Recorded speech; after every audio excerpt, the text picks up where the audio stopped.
నమస్తే అన్న, welcome back Narendra నాటుకోళ్ళ form. ఈరోజు మన వీడియో ఏంటంటే నాటుకోళ్ళు పెంచేటప్పుడు వేసుకునే ఫెన్సింగ్ ఎలా వేసుకోవాలి, అది ఎంత ఖర్చులో వేసుకోవాలి, ఎంత హైట్లో వేసుకోవాలి, మనకున్న పొలంలో ఎంత ఫెన్సింగ్ వేసుకోవాలి, ఎంత షెడ్ వేసుకోవాలి, మెయిన్ కడీలతో వేసుకోవాలన్నా లేకపోతే గొట్టాలతో వేసుకోవాలన్నా, జాలి ఎన్ని ఫీట్లు పెట్టుకోవాలి, పైనంగా జాలి వేసుకోవాలన్నా వద్దా అనేది మొత్తం మన ఈ వీడియోలో మీకు చెప్పబోతున్నాను.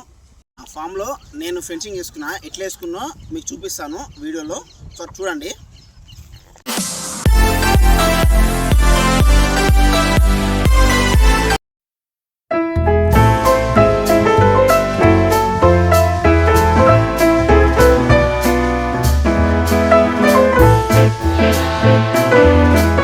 మాత్రం ఈ కడి తీసుకున్నాను అన్న, ఇది రాయి కడి తీసుకున్నా. చాలా మంది ఏం చేస్తారంటే ఇంపగుట్టాలు వేస్తారు. ఇంపగుట్టాలు వేసడం వల్ల ఏమవుతుందంటే 10 ఫీట్ల ఇంపగుట్టం వేస్తే దానికి టైట్గా జాలు వస్తాయి అనేసి చాలామంది అక్కడ వెళ్తారు, ఇంపగుట్టాల కోసం వెళ్తారు. బట్ నేను మాత్రం ఇట్లా రాయి తీసుకున్నా. ఇంపగుట్టాలకు ఎందుకు వెళ్తలేనంటే, ఇంపగుట్టాలు ఏం చేస్తామంటే ఈ వానకు తరిచి ఎండకెండి ఈ కింద ఏమవుతుంది అంటే భూమిలో ఉండే వల్ల జంగు వస్తుంది. జంగు వచ్చి అది ఇరిగిపోతుంది. ఆ గుట్టం ఇరిగిపోవడం వల్ల ఏమవుతుందంటే ఈ ఫెన్సింగ్ అనేది లూజ్ అవుతుంది.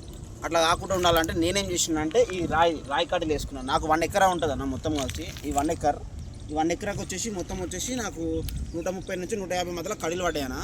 ప్రతి కడికి వచ్చేసి 250 రూపాయల లెక్క ఒక కడి పడ్డది నాకు. మొత్తం ఈ 1 ఎకరాకి వచ్చేసి 150 నుంచి 150 మినిమం 150 కడీలు పడ్డాయన్న. ఇవి జాలు ఏంటంటే చాలామంది ఏం చేస్తారంటే నాటుకోళ్ళకి ఏంటంటే ఈ 3 ఇంచుల కన్నే తీసుకుంటారు. అంటే 3 ఇంచులు అంటే ఒకసారి ఇక్కడ జూమ్ పెట్టండి. 3 ఇంచులు, ఇది ఎన్ని ఇంచులు ఉంది? 2 ఇంచులు ఉంది. అంటే 2 ఇంచుల కన్నే ఇది. చాలామంది ఏం చేస్తారంటే 3 ఇంచులు పెడతారు. 3 ఇంచులు పెట్టడం వల్ల ఏమవుతుందంటే ఇందులో నుంచి కోడి పిల్లలు కానీ, చిన్నగా కుక్క పిల్లలు, ఇంకా ఏమన్నా చిన్నగా ఏమన్నా పాములు కానీ ఇలాంటివి వస్తుంటాయి. ఇట్లా కాకుండా మనం ఏం చేసామంటే ఇది 2 ఇంచుల కన్నే తీసుకున్నాం. 2 ఇంచుల కన్నే వల్ల ఏమవుతుందంటే కోడి పిల్ల బయటికి వెళ్ళదు. ఒక 1 మంత్ పిల్ల దాకా అసలు లోపలికి రాదు, బయటికి వెళ్ళదు కోడి పిల్ల. ఈ 2 ఇంచుల కన్నే, 2 ఇంచుల జాలి తీసుకున్నాం. తర్వాత ఏంటంటే ఇదే జాలి పైన మూతులు, ఈ మూతి ఒకసారి చూడండి. మూతి ఇట్లా కొషగా ఉండాలి. ఈ పైన కానీ కింద కానీ ఇట్లా అల్లుకున్నట్టు ఉండాలి. పైన అట్లనే ఉండాలి, ఈ కింద కూడా అట్లే సేమ్. పైన ఎట్లుంటుంది అంటే కొన్ని జాలు ఎట్లుంటాయి అంటే ఇట్లా కొండి టైప్ ఉంటుంది. ఇట్లా కొండి టైపు ఒకసారి ఇట్లా కొండి టైపు ఉంటుంది. ఆ కొండి వల్ల ఏమవుతుంది అంటే కుక్కలు కానీ ఏదైనా పిల్లలు కానీ కిందంగా వస్తాయి. ఇట్లా కొషగా ఉంటే ఏమవుతుంది అంటే ప్రతి కుక్క కానీ కోడి కానీ ఏది కూడా బయట కొనికి రాదు, లోపలికి వచ్చినా కూడా ఇది గుచ్చుకుంటుంది, బయటకు వచ్చినా కూడా ఇది గుచ్చుకుంటుంది. అట్లా అనేసి నేనేం చేసినా అంటే అక్కడ ఎక్కడైతే నేను జాలు తెచ్చిన కంపెనీలో తెచ్చినో వాళ్ళతో నేను మాట్లాడుకొని ఇట్లా పైన కొష ఉండాలి, కింద కొష ఉండాలనేసి నేను ఇట్లా అడిగి నేను తెచ్చుకున్నాను.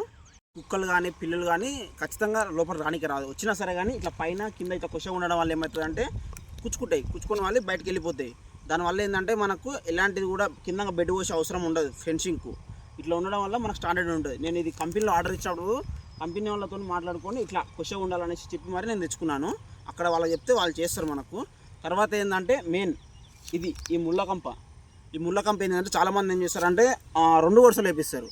ఈ 2 వరుసలు వేయడం వల్ల ఏమవుతుందంటే ఖచ్చితంగా ఫెన్సింగ్ లూజ్ అవుతుంది. ఈ ఫెన్సింగ్ ఏంటంటే ఒక్కసారి వేస్తే మనం లైఫ్ లాంగ్ ఖచ్చితంగా ఉంటుంది. దానివల్ల ఏం చేయాలంటే మనము ఎప్పుడైతే ఈ ఫెన్సింగ్ మనం వేస్తుంటామో ఈ ముళ్ళతాడే మెయిన్, ఈ జాలి గట్టిగా ఉండాలంటే ఖచ్చితంగా ఇది సపోర్టు మెయిన్. ఏంటంటే కడి కూడా గట్టిగా ఉండాలంటే దీనివల్లనే సపోర్ట్ గట్టిగా ఉంటుంది. అట్లా అనేసి మనం ఏం చేయాలంటే ఇది 3 వరుసలు వేయాలి ఖచ్చితంగా, కింద మీద పైన 3 వరుసలు వేసి ఏమైందంటే కింద ఏమైనా తాకినా, మామూలు ఎద్దు లాంటివి తాకినా సరే, ఏదైనా పెద్ద వస్తువు ఏదైనా జీవం వచ్చి తాకినా సరే కానీ దీనికి ఏం కావద్దు, బెండు కాదు. మన స్ట్రాంగ్గా తాకినా సరే కానీ జాలి వెనుకకు ఉండదు. దీనివల్ల ఏమవుతుందంటే మనకు అన్ని బెనిఫిట్లు ఉంటాయి. ఈ కట్టెకి వచ్చేసి మనకు 100 రూపాయలు పడ్డది. ఇలాంటి కట్టెలు నేను మొత్తం కలిసి రౌండ్ ఫిగర్లో 60 కట్టెలు పంపించాను. 60 కట్టెలు మొత్తం ఇట్లా ఒక కడికి వదిలేసి ఒక కడికి వేసినాను. ఇప్పుడు కింది నుంచి మీ దాకా అంటే కింద ఈ 5 ఫీట్ల కడికి ఈ 5 ఫీట్ల జాలు వచ్చింది. ఈ కడి నుంచి పై కట్టెకి 5 ఫీట్లు. దీనికి ఏంటంటే 3 ఫీట్ల ఓల వచ్చింది.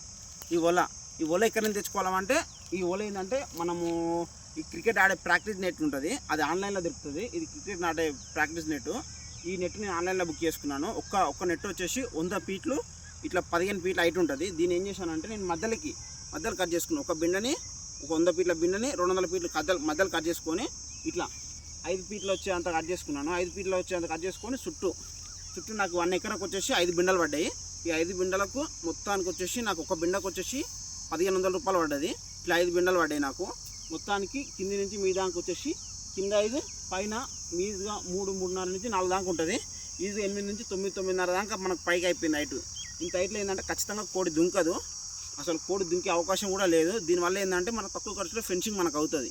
చాలామంది ఇట్లా అనవసరంగా ఇట్లా మొత్తం హెవీ ఖర్చుతోనే వేస్తారు ఫెన్సింగ్ కానీ ఈ షెడ్ కానీ వేయడం వల్ల ఏమవుతుందంటే కోళ్ళల్లో లాస్ వచ్చిందనేసి చెప్తారు. అట్లా కాకుండా ఏంటంటే తక్కువ ఖర్చులో మనకు ఏవైతే ఐటమ్స్ దొరుకుతాయో మన ఏరియాకి సంబంధించి అలాంటి తక్కువ ఐటమ్స్తో మనం ఫెన్సింగ్ కానీ షెడ్ కానీ వేసుకుంటే ఏమవుతుందంటే మనకు తక్కువ ఖర్చు అవుతుంది. ఎక్కువ పైసలు మన కోళ్ళ పైన పెట్టడం వల్ల ఏమవుతుందంటే తొందరగా మనం లాభాలు వస్తాయి, నష్టం కూడా తొందరగా రాదు. దానివల్ల ఇలాంటి వీడియోల కోసం మన ఛానల్ని ఫాలో కండి, నరేంద్ర నాటుకోళ్ల farm. Please like and share and subscribe.